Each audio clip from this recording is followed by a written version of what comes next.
Assalamualaikum warahmatullahi wabarakatuh. Waalaikumsalam warahmatullahi wabarakatuh. Ya, Habib, alhamdulillah kabar sehat ya Habib ya. Alhamdulillah, doakan aja, doakan terus biar sehat. Iya, mudah-mudahan sehat selalu. Habib, kita saat ini berada dalam momentum kemerdekaan Republik Indonesia yang akan berusia ke-76 tahun. Namun saat ini kita masih dalam pandemi COVID-19.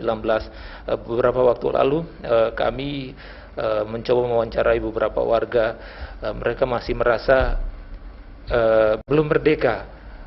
Mereka mengatakan bahwa 74 tahun, 73, 72 dan seterusnya turun ke bawah, mereka merasa merdeka, tapi khusus untuk pandemi COVID-19 ini mereka merasa kemerdekaan mereka dikekang begitu. Bagaimana pandangan dari Abuya Al-Habib terkait dengan hal ini? Islam melihatnya seperti apa begitu Habib?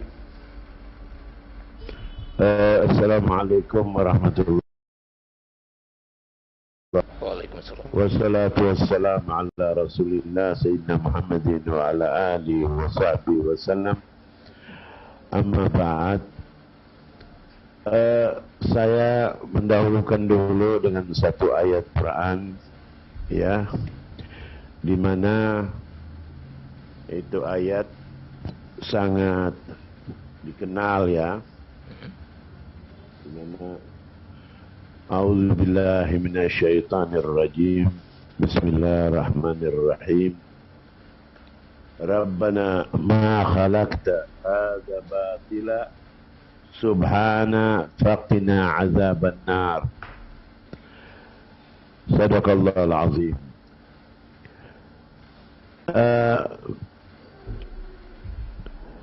Soal kemerdekaan, kalau ada masyarakat yang menyatakan belum merdeka, bukan ada unsur tidak punya kebebasan, atau orang tersebut dalam problem yang dia butuhkan perhatian, sehingga dia kasih istilah bahwa belum merasakan kemerdekaan. Padahal kemerdekaan ini sudah ada. Di dalam Islam, Allah Subhanahu wa Ta'ala menyatakan, di mana ada satu bahasa namanya istislam, penyerahan, ya. Bangsa ini, nenek moyang bangsa Indonesia, cara yang para pemuda yang Anda maksudkan tadi itu tidak merasa merdeka, mereka tidak pernah melihat betapa susahnya mencari kemerdekaan, mengeluarkan tenaga, pikiran, meninggalkan rumah tangga, berjalan kaki bermil-mil, tidak ada makanan, tidak ada air, di waktu hujan, tidak ada tenda. Nah, nilai-nilai inilah yang tidak pernah diresapi oleh para kaum pemuda di zaman ini. Yang dia melihat hanya film yang menggambarkan peperangan seperti cerita korban 40.000 di Sulawesi Selatan oleh Westerling, atau peristiwa perang yang dibuat 1945, ya, hanya itu aja, ya.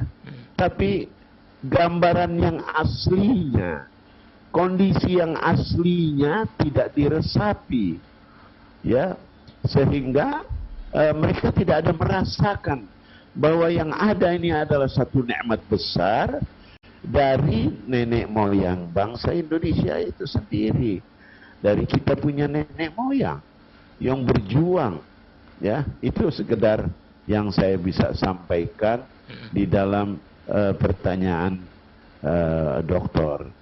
Ya, baik, terima kasih Abuya Al-Habib. Assalamualaikum Habib. Waalaikumsalam. Waalaikumsalam warahmatullahi wabarakatuh. Habib, tadi begitu sudah dipaparkan oleh Dr. Sahril Muhammad, akademisi. Dicatat dengan adanya pandemi COVID-19 ini sangat berefek pada sendi ekonomi, aktivitas masyarakat menjadi terbatas, ada pembatasan PPKM dan sebagainya, masyarakat di lapisan masyarakat terbawah, misalnya di pasar mencari nafkah, serasa dibatasi. Jadi saya menangkap mereka ini merasa tidak bebas ketika berada di situasi pandemi COVID-19 yang kurang lebih sudah 2 tahun, sehingga dalam momentum kemerdekaan, padahal Indonesia sudah merdeka 76 tahun, saya menangkapnya seperti itu. Sebagai manusia yang beragama, Habib, mungkin kita menanggapi orang-orang atau situasi yang saat ini sebaiknya seperti apa, Habib? Alhamdulillah. Yang saya ingin sampaikan, ada satu teori atau filsafat dari para sufi, para filosof, bahwa kebiasaan atau satu peristiwa yang tidak pernah, satu perbuatan yang tidak pernah dididik, maka pada suatu saat jika dia datang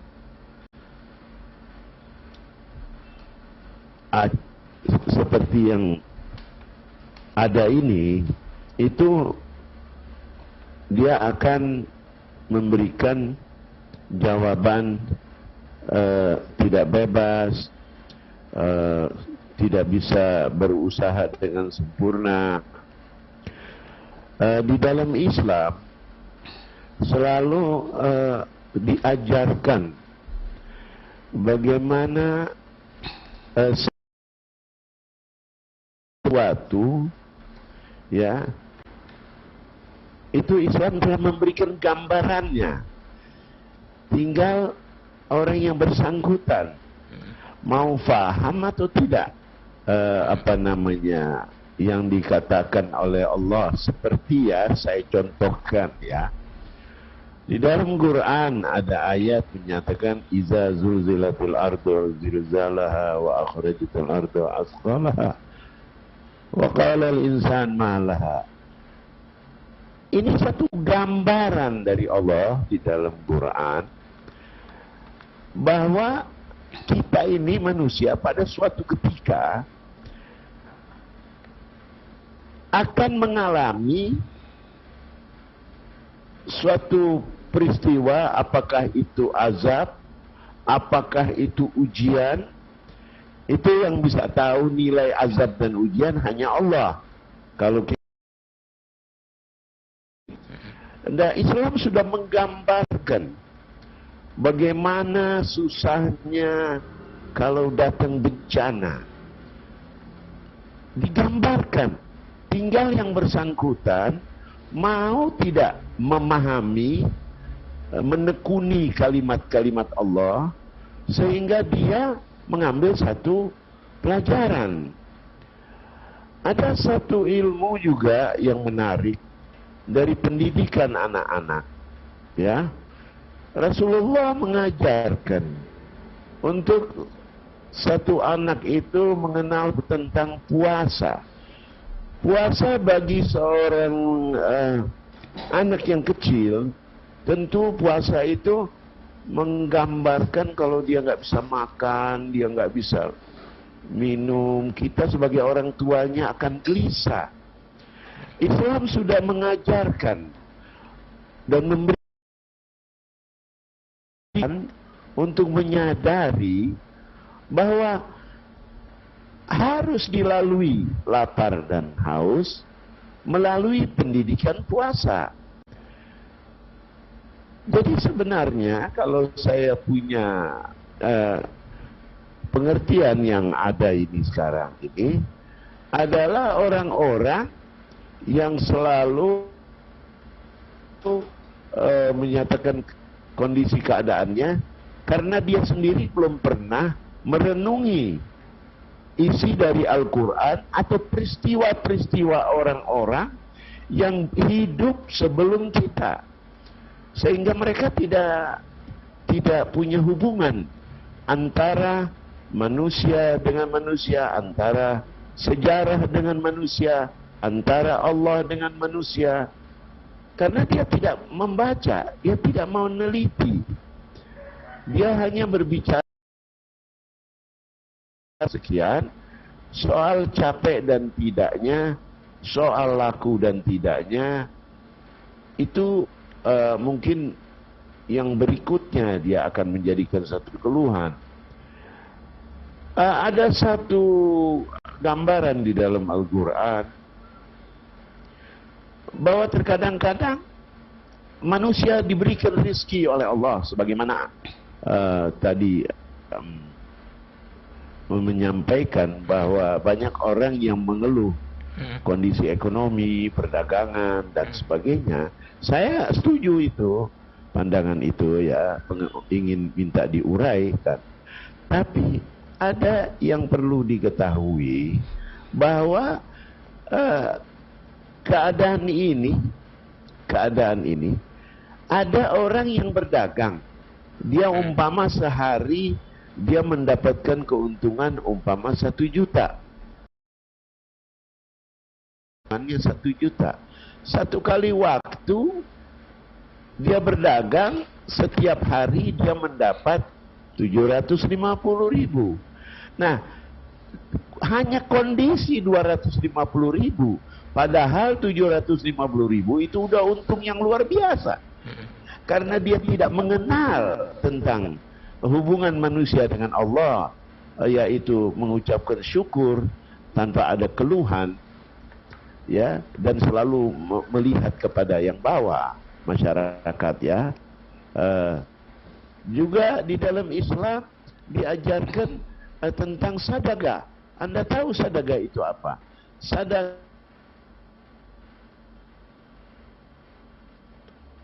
kepada orang-orang kiri kanan tidak jalan, ya.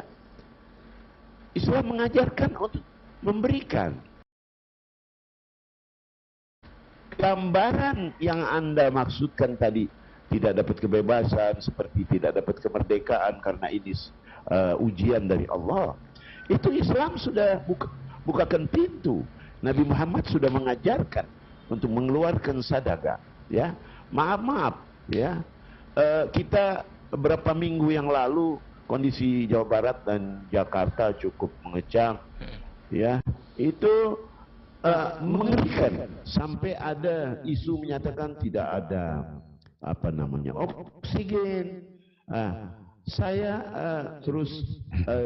Saya inginkan orang-orang yang mampu untuk mengeluarkan uangnya, belikan oksigen, ya, bantu kepada orang yang di dalam kondisi yang sangat menakutkan, sangat menyedihkan, ya.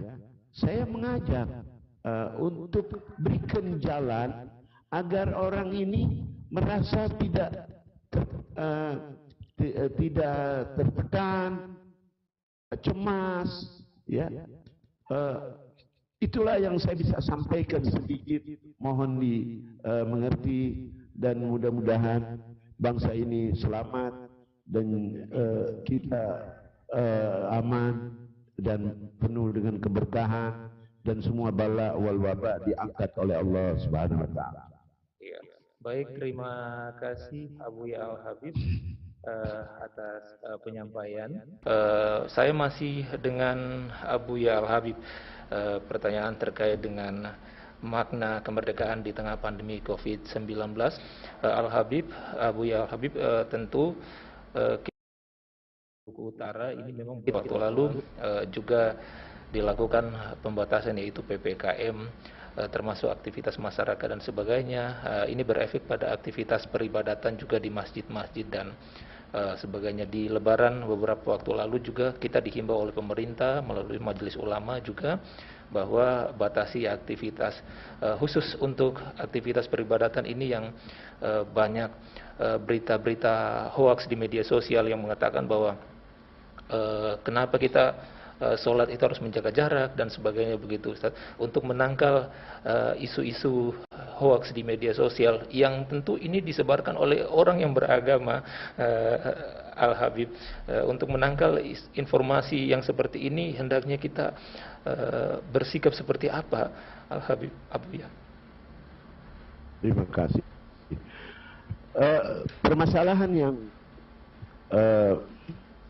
tadi dipertanyakan ya, kan saya sudah uraikan pada kurang lebih 2 minggu lalu. Saya ada diminta untuk menyampaikan tentang COVID ini, vaksinasi. Vaksinasi yang kedua ya. Yang kedua vaksinasi. Saya sudah membahas tentang orang-orang yang mengecam masjid ditutup, musola-musola ditutup. Itu saya sudah bahas ya, kurang lebih 2 minggu lalu, dan itu juga permintaan dari pusat ya, dari pemerintah ya, dan saya sudah sampaikan. Jadi saya lihat di sini, setelah saya uraikan hasil dari komentar masyarakat yang mendengar ceramah saya, bukan dialog ya. Kalau yang kemarin tuh di RRI dialog ya, kita wawancara, tukar pikiran dan sebagainya. Tapi saya berbicara tentang kenapa mesti tutup masjid, kenapa mesti jaga jarak, kenapa masjid ditutup, lalu pasar dibolehkan. Itu semua saya sudah berikan jawaban-jawabannya ya. Kalau begitu saya sampaikan sekelumit saja ya, bahwa orang pertama dalam sejarah Islam di zaman Umar bin Khattab sebagai Amirul Mukminin ya, yang menyampaikan ya, yang menginstruksikan, yang menciptakan undang-undang ini, peristiwa ini terjadi di Syam ya, pada zaman Sayyidina Umar sebagai khalifah. Sayyidina Umar pada suatu ketika pernah mau pergi ke Masjidil Aqsa untuk meminta kunci kepada kaum Yahudi untuk mengembalikan masjid di tangan Umar bin Khattab sebagai khalifah. Nah di situ perjalanan belum sampai di Tabuk, ketemu Abu Ubaidah ibn Jarrah, seorang panglima yang ditaruh oleh Sayyidina Umar di Syam dan berkuasa sampai ke Masjidil Aqsa. Dia katakan, mau kemana wahai Amirul Mukminin? Dia katakan, saya mau ke Masjidil Aqsa. Jangan, Anda jangan masuk ke sana. Kenapa? Di sana sedang ada wabah, sedang ada taun, sedang ada bencana.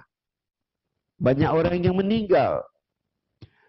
Sayyidina Umar sebagai orang yang berakal sehat, seorang pemimpin yang luar biasa, dia tidak ambisi. Bayangkan ya, dia mau pergi akan membuat satu sejarah besar untuk dunia. Dia mau mengambil kunci dari Masjidil Aqsa. Dia mau buka dengan tangannya dan dialah orang pertama sholat di Masjidil Aqsa. Ini suatu prestasi yang luar biasa. Keinginannya dia dibatalkan oleh berita yang disampaikan oleh Abu Ubaidah ibn Jarrah. Lalu dia kembali ke Madinah dan dia mengeluarkan satu bahasa yang cukup cantik, indah. Dia katakan nafiru ila qadrillah, min qadrillah ila qadrillah. Marilah kita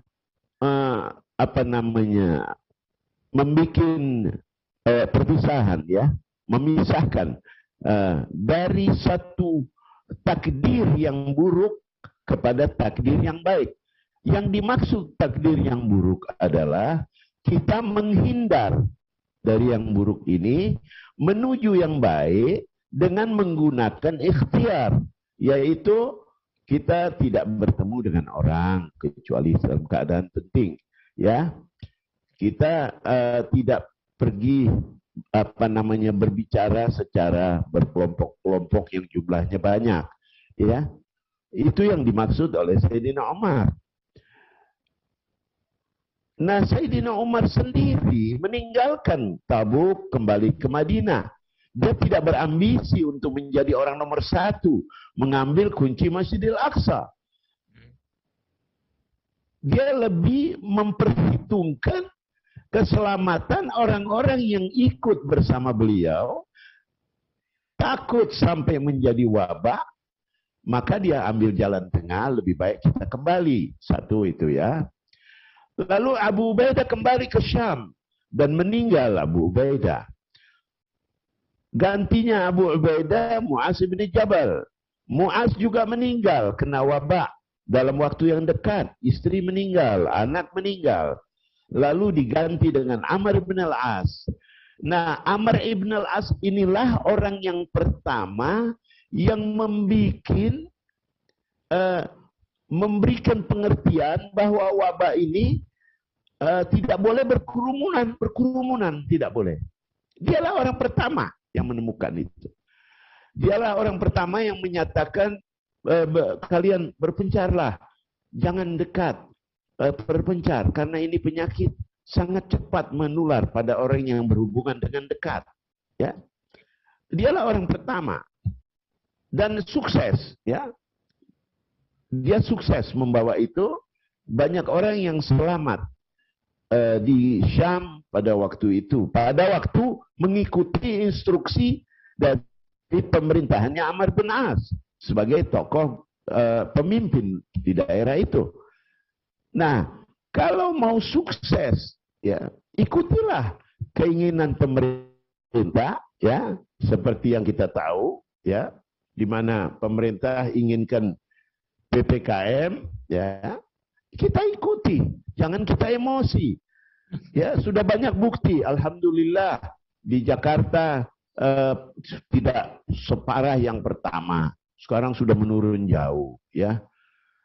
Tinggal mungkin di beberapa daerah seperti Kalimantan Selatan dan ini dan ya, daerah saya sendiri di Depok kondisinya cukup sangat mengerikan. Tapi itu pun karena tidak mentaati keinginan pemerintah wali kota Depok. Seandainya dia ikuti perintah wali kota Depok, saya kira masyarakat ini jauh dari penyakit, ya. Dan yang saya mohon, kebetulan Anda bukakan pintu untuk saya mohon semoga penyampaian saya ini bisa didengar oleh Pak Jokowi, Presiden RI. Saya mohon Pak Jokowi memperhatikan vaksin itu untuk disalurkan ke daerah-daerah. Sekarang ini banyak masyarakat yang menginginkan vaksin, vaksinnya tidak ada. Dan itu perlu perhatian yang sangat dibutuhkan oleh masyarakat. Itu aja yang saya bisa sampaikan. Ya, terima kasih Habib. Jadi ini wabah bukan yang pertama sebenarnya, ya. Di zaman Nabi dulu memang kita sudah pernah dilanda hal yang seperti ini dan mengedepankan ikhtiar itu sangat penting begitu Habib. Ya. Iya, betul. Ya. Terakhir mungkin Habib closing statement atau pesan penutup terkait dengan topik kita sore hari ini sebagai umat beragama, bagaimana memaknai kemerdekaan di tengah pandemi COVID-19. Silakan Habib. Ya. Terima kasih. Jadi saya mengajak dengan hari kemerdekaan ini, ya, mengajak kepada masyarakat, cendekiawan, para ulama, para ustadz, para pendeta, ya, untuk mengajak, memberikan pengertian makna dari kemerdekaan, ya. Kita tinggalkan itu isu-isu negatif, ya, agar manusia ini semua menjadi tenang dan tentram. Yang saya sangat butuhkan, pemerintah turun tangan secepatnya ke daerah-daerah untuk menyampaikan kepada kebutuhan kepada masyarakat, yaitu vaksin. Cukup melelahkan mereka menunggu. Semoga kemerdekaan ini menjadi semakin barokah dan negara kita aman, damai, dan semua musibah dari negara ini akan diangkat oleh Allah Subhanahu wa taala. Wassalamualaikum warahmatullahi wabarakatuh. Waalaikumsalam warahmatullahi wabarakatuh. Amin. Terima kasih Abu Ya Al Habib Abu Bakar bin Hasan Al Atas Az-Zabidi Mufti Kesultanan Ternate.